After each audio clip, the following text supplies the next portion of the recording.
接通电源以后，这个很简单，就一个停止和一个启动，然后注意观察方向就可以了啊。好，开一下。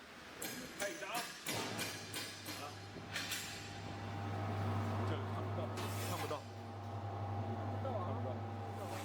它已经工作了啊。好，停吧。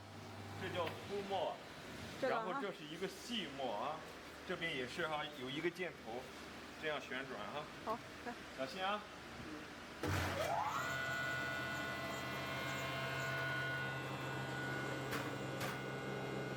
看电机的皮带的转向啊，正确吧啊？好，可以。这是细末。好，全部都试完了啊。